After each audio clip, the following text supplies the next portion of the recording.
This is the Seller Process Podcast, where we talk about the best systems, processes, and SOPs for your Amazon business so that you can regain control of your time, build up your team, and scale your e-com empire.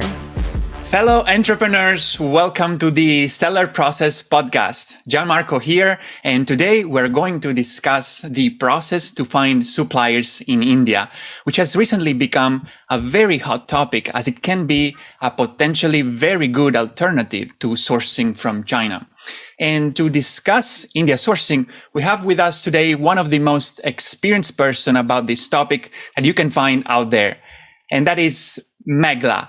Meghla has over 20 years of experience in Asia sourcing industry, and she's the co-founder of India Sourcing Network, a first of its kind platform that provides importers everything they need to build private label brands sourcing from India. Meghla also runs the Asian Seller, a community for e-commerce sellers in Asia to help them start and grow their businesses. So Meghla, thank you very much for joining us today. Thank you so much, Gianmarco, for having me. Super excited to be talking about sourcing from India. Great. So, Meghla, before we dive into the process of finding suppliers, I'd like you to share something you told me in our pre-interview chat, which people should be aware of even before looking for suppliers, and which is that India is not like China, where we can find anything we can possibly imagine, right? You told me that there are some type of products that we can find in India and some others we cannot. So can you briefly touch on that? What can we find in India and why should we consider sourcing from there?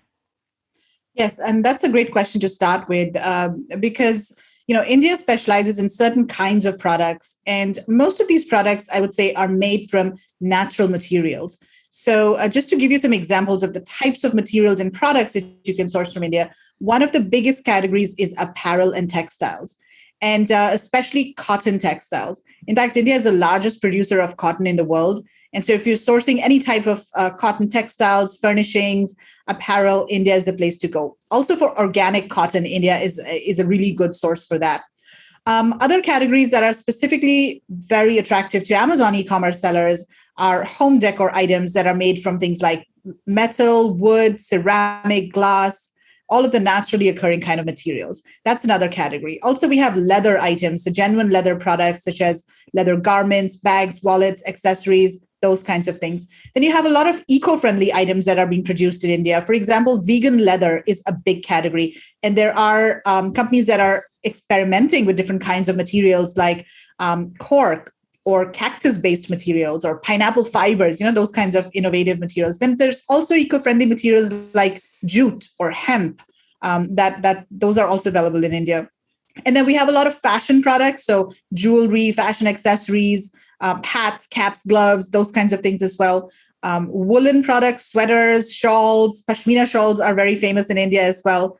And then, some of the other categories are also food items. I mean, those maybe people will not really, consider, especially if they're just starting out. But if you do want to do tea or spices or herbs, those are great categories as well. What you can't find in India are really electronics and electrical products as of now. So if you're looking for more of the natural kind of products, those are better sourced in India. Also, generally, labor costs are lower in India than they are in China. So if you're looking for something that has more of manual work involved, then that might be better or cheaper to source from India. Great. Sounds interesting. You just gave me also some ideas for my own brand, actually. I think it goes very much in line with the current trends, these eco-friendly products or alternative materials. So that's very interesting to consider India for those type of products. So let's assume that you guys have a private label brand that is interested in launching products of this category that Meghla just mentioned, right? So then let's dive into the process to find suppliers in India. So let's start from the most simple ones, and then we proceed with the most complex ones. So where do we start if we want to find a supplier in India? Right. So the very first place you can start with is Google. Just Google for, like your product category, manufacturer, India, exporter, India. and you'll be able to find suppliers, because Google as a search engine is not blocked in India. Like in China, Google is blocked. So a lot of the suppliers' own websites are not indexed on Google, but that's not the case in India. So that's a good place to start. Now, when you do a Google search, then you'll see that most of the initial search results are actually of supplier directories. So you might need to go to page 2 or scroll a little bit and make sure that you're actually going to the supplier's own website, to find manufacturers. So that's the first thing. The second thing you can do is go to some of the export-focused supplier directories. And one of the two main directories out there are Global Sources and Alibaba. So Alibaba and Global Sources, these are two main international export-focused supplier directories where you can search for suppliers. And they, of course, focus mostly on China. And I would say like 95% of the suppliers on these two directories are from China. But there are also India suppliers and suppliers from other countries as well. In fact, both of these companies have offices in India, and they're very actively recruiting suppliers for their websites. Now, when you go to these directories or websites, you need to do a search for the product, and then you need to use the country location filter to find Indian suppliers, because there's so many Chinese suppliers on these websites that the Indian suppliers are sometimes, just buried there. So keep that in mind. Now, the good thing about the suppliers that you find on these websites is that they will be export focused or export experienced. And they may or may not be manufacturers. So you may have to do a bit of due diligence or make sure that they are manufacturers, because these websites do have trading companies as well. So those are the two major directories that you can start with. Then my own platform, indiasourcing.net, that's also a source to find manufacturers. And we, in fact, vet suppliers to ensure that they are manufacturers, they have their own factories, and they are also export experienced. Because when you're sourcing from India, it's very important to source only from exporters. There are lots of companies in India that are domestic focused, and they have no idea about the standards and about the certifications or the requirements of export markets. And some of them don't even have export licenses, so they won't even be able to ship your product outside of India. So make sure that the supplier is export experienced. There's another website that will often come up, that is India Mart. And you should be very cautious when you're using that website, because a lot of the suppliers on this website are actually domestic focused, and they are distributors, wholesalers, retailers who are actually selling in the domestic market. In fact, there are many importers that are actually importing products from China and selling domestically on that website. In fact, even the prices mentioned on India Mart are in Indian rupees. So just be very, very careful when you're looking for suppliers on Google and India Mart comes up. Another source to find suppliers is export promotion councils. Now, these councils are government organizations, and they're basically tasked with increasing exports in certain categories. So, for example, there is a cotton export promotion council, handicrafts, toys, electronics, and a range of different industries have these councils. And what you can do is search for a specific council in your industry, go to their website and try to find their directory. Usually, most of the councils will have a directory either online, or they'll be able to email you a directory. And that's a good list to start with, because all of these companies are exporters. Again, to be a part of this council, they have to have an export license. So at least you're sure that these are exporters, but they may or may not be manufacturers with their own factories. That's something that you have to, confirm, but they are at least exporters. So it's a good list to start with. And the other issue with sometimes, these export promotion council lists is that there may not be a lot of information about each of the suppliers. Maybe they just have some basic company profile information and the contact details. So you have to do a little bit of digging yourself to find out what exactly is the expertise of these suppliers, right? So that's another way. And then you can also go to trade shows. So there are a couple of different trade shows that are held in Delhi, and we'll talk about trade shows in a bit. But because some of the trade shows the trade shows are not being held currently, there are virtual trade shows. So you could actually just search for Delhi Fair, which is one of the main export-focused fairs that's held in India, find the suppliers. And again, these are export-focused companies at this fair. So yeah, those are some of the ways to start looking for suppliers when you want to source products from India. Great. Sounds interesting. So guys, we got already several sources where we can start our research from. So to summarize what Meghla just said, you can start looking at Alibaba Global Sourcing, or even starting from Google. Then Meghla's website actually provides vetted companies. So that's probably the first choice for you to start your research. Indiasourcing.net. Then there is IndiaMart. Look for export promotion councils and virtual trade shows, because now all the trade shows also have their own website. So that's very interesting. And but once we find the potential suppliers, is there any like India specific tricks or things that we need to be aware of when we look at these suppliers pages? Because you just said we need to be aware of maybe exports companies that buy from China and resell from India in charging Indian rupees. So what are some tricks that we can implement to really discover who are the legit ones, or how can we vet them ourselves? Right. So there are three things that you need to check for each supplier when you're vetting them. And of course, it also depends on where you found the supplier. So let's say you found the supplier on Google or IndiaMart or one of the sources that maybe are not that reliable. You need to check a couple of things. First of all, you need to check that the company is legitimate. That is, it is a real company and it's not an individual, just, like a trader or somebody just sitting in their basement and sourcing products from other factories. I mean, this happens in China, this happens in India as well. You need to be aware of that. So make sure that the company is legitimate. The second thing you need to check is if the company has their own factory, if they're a manufacturer. And this is important if you do want to source from a manufacturer. Some people want to source via a trading company, and that's fine. There are pros and cons of sourcing via a trading company versus manufacturer. But if you are developing your own product, it's sometimes better to work directly with a manufacturer. So you need to check that. Then the third thing you need to check is that they should be export experienced. As I mentioned earlier, it's very important that you work with an export experienced company, because local companies sometimes don't have an idea of how to export, and there may be quality issues as well. Now, there are ways to validate or check each of these things. So there are a couple of documents that you can check for each supplier. The first document that you should check is the GST registration certificate. So every company in India is given a GST registration, which is goods and services tax. And this GST needs to be filed every month. So what you can actually do is get the company's GST number. And usually the GST number is either available on their website or maybe another website. So do a Google search for the company name plus GST number. Once you get their GST number, then do another Google search for this government website where you can check GST information. So just do a search for, check GST India, and you'll come to this government website. Plug in the GST number of the company on this website, and you'll get some basic information about the company, such as who are the founders, how much capital they have, what is their main business focus, what product categories. And you'll also be able to check their filing table, like how have they been filing their GST every month or not. And there are a couple of things that you want to look for over here. First of all, you want to make sure that you see the word factory or manufacturer on the GST certificate, because that tells you that, yes, they are, a factory. Now, just because there's the word factory written there doesn't mean that they produce all the products in-house. It is possible that for some companies, they may produce some products in-house, whereas they might outsource other products. So you just have to be sure that the company is actually producing the products that you want in their factory. Then the second thing you can check is how frequently have they been filing their GST? And if there are gaps, for example, they haven't filed their GST for 2 or 3 months, then that's a red flag, and you need to be aware of that.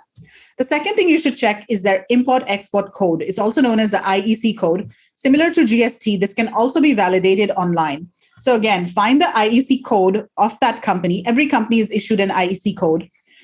You can either find it online, or you can ask the company to send the IEC code to you. And it's very common in India to ask for documents. Don't hesitate to ask for their business license or anything. They're more than willing to give those documents. Get the IEC code. And then again, search for this website. It's a government website where you can validate IEC numbers.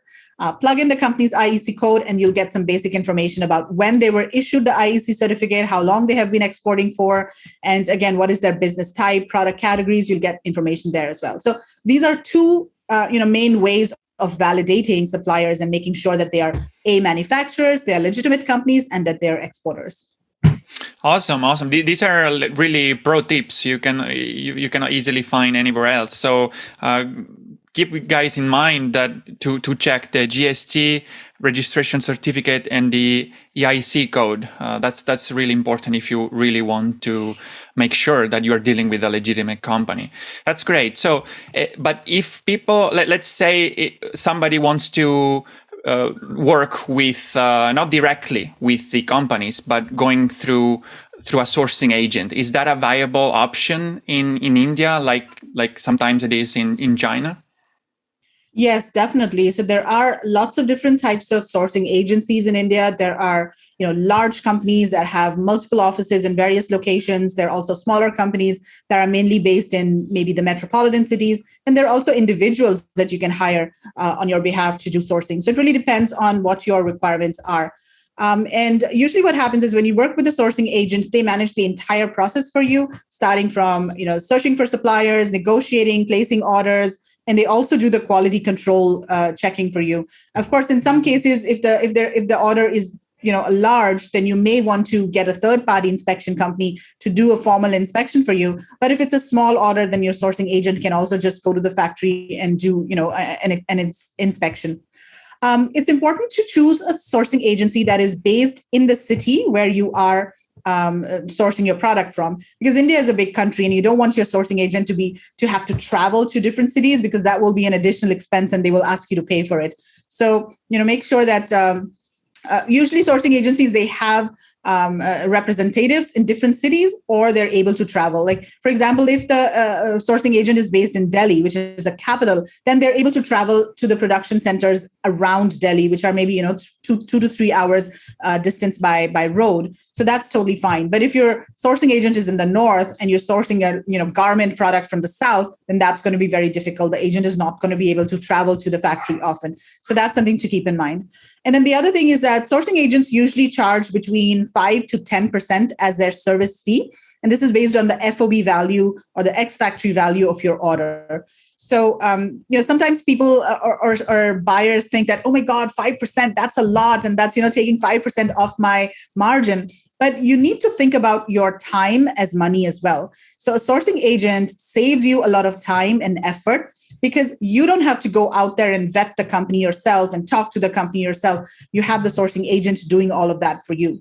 And sometimes if you're totally new to a product category, then the sourcing agent can also help you with product development and advise you on how to, structure the product or how to develop the product so that it's really high quality. Also make sure that the sourcing agent is familiar with the product category that you are sourcing, because sometimes in India, sourcing agents specialize in certain categories. So you want to make sure that they have suppliers in the category that they're doing. And sometimes sourcing agents will just tell you upfront that, hey, we are not experienced in this category, we can't help you, sorry. So just move on to another one. So those are some tips to work with sourcing agents. Interesting. And if people want to consider finding a sourcing agent, what are your suggestions? How can they reach out to them?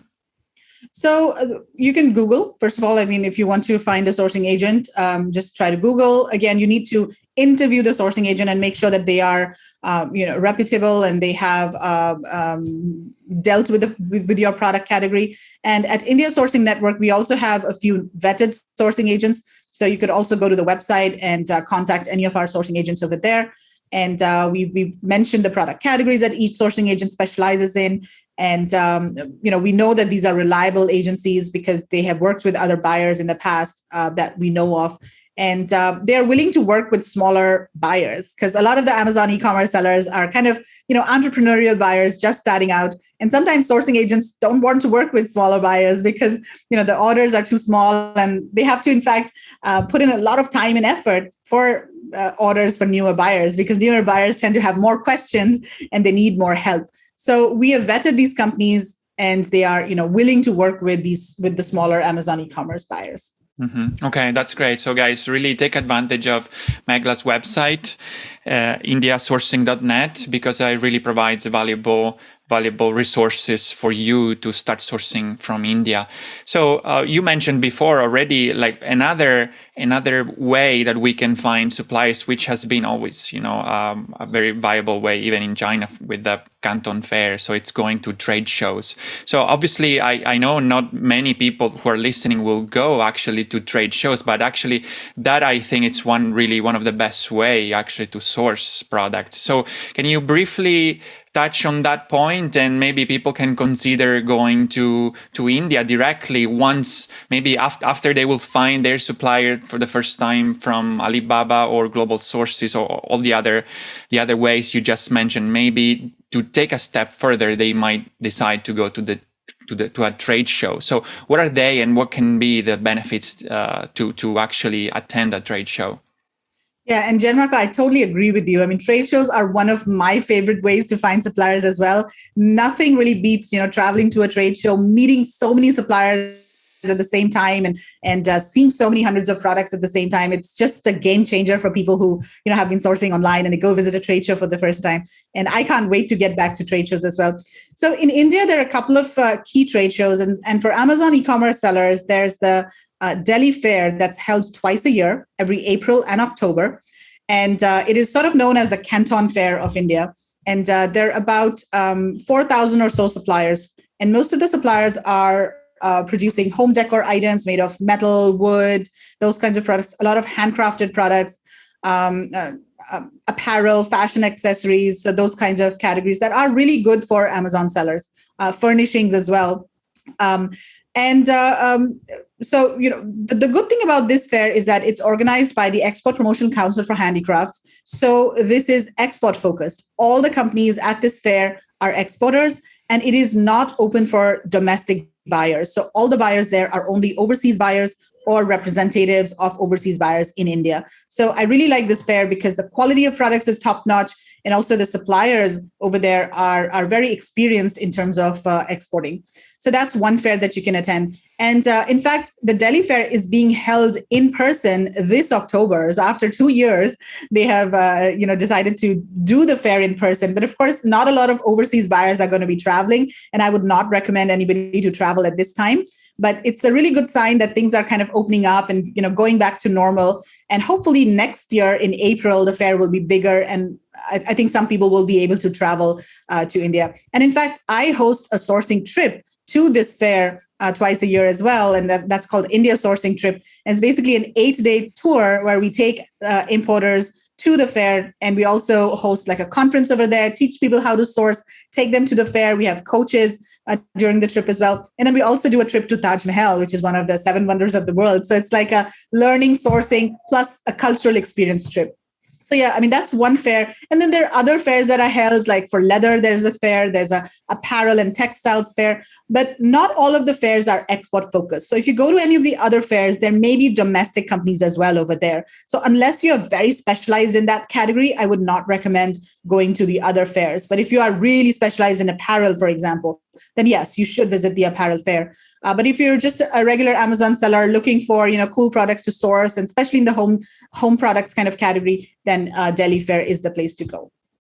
Awesome. And I totally agree. And I really endorse the fact to go to trade shows, because I've been living in China for 6 years, and I know how important it is to like have a drink, a sip of wine, and not just a sip with factory owners, and that really builds up your relationship with the factory and their managers, so that you can get like much better deals in the future. So that's definitely a way to build up relationship. If you would like to step up your sourcing game, consider going to a trade show in the future. So Meghla, before we wrap up, I'd like to ask you the last question. What do you think are the most common mistakes people make in sourcing from India? I think one of the biggest mistakes people make is sourcing or not sourcing from the right company. And there are a couple of things that you need to keep in mind when selecting a company. So, as I mentioned, export experience, that is really important. You have to make sure that they are export experienced. The second thing that you should check is that, do they have the capability or experience in your specific category? Because in India, and this happens in China as well, a lot of suppliers, they don't want to say no. And if you go to ask them, hey, can you make this product? Even if they don't make the product in-house, they'll go find their friend who makes that product or subcontract to another company because they don't want to lose that opportunity. They don't want to lose the order and the money, right? So they're very opportunistic to some extent. So try to understand the supplier's core capability, what exactly is they do, what kinds of products have they produced in the past, what kind of buyers do they have, and then decide on whether or not you want to work with the company. So that's one of the biggest things. If you select the right supplier, half of your, you'll probably not have any quality issues down the line. The other thing to keep in mind is to source from the supplier that's right for you in terms of size. If you're a smallish company, don't source from a really large supplier that is only has MOQs of tens of thousands. Source from a small, mid-sized company that will be more accommodating to your requirements. So that's one thing. Choose the right supplier based on your specific requirements. I think the other common mistake that I see people making is not being very clear in their requirements to the supplier and just assuming that the supplier knows what kind of quality they are looking for, because quality is very subjective, right? I mean, in sourcing, quality is nothing but the adherence to specifications. That is what quality is. So if your specifications are not clear, then the supplier will just assume whatever they think is best for your product or whatever is cheapest for them, right? And then that's what they will do. So make sure that you have very detailed requirements for your product, your specifications, and don't let the supplier assume anything. That's great. That's great. These are also applicable to general sourcing, and I am sure also for India sourcing, it's really a game changer if you don't make these mistakes. So, guys, Meghla wrote an ebook called India Sourcing, where you can find everything about what we just talked about today. Today we focused only on finding suppliers process, but you can find in her ebook everything from logistics and culture, Indian culture, and so on. And you can download this ebook in the show notes of this episode that you can find at thesellerprocess.com. Just go download this ebook to read everything about India sourcing, and make sure you read that before you approach Indian suppliers, and just re-listen to this episode to not to make these mistakes and follow the tips that Meghla just shared. So remember, go to the show notes at thesellerprocess.com and find the ebook and download it.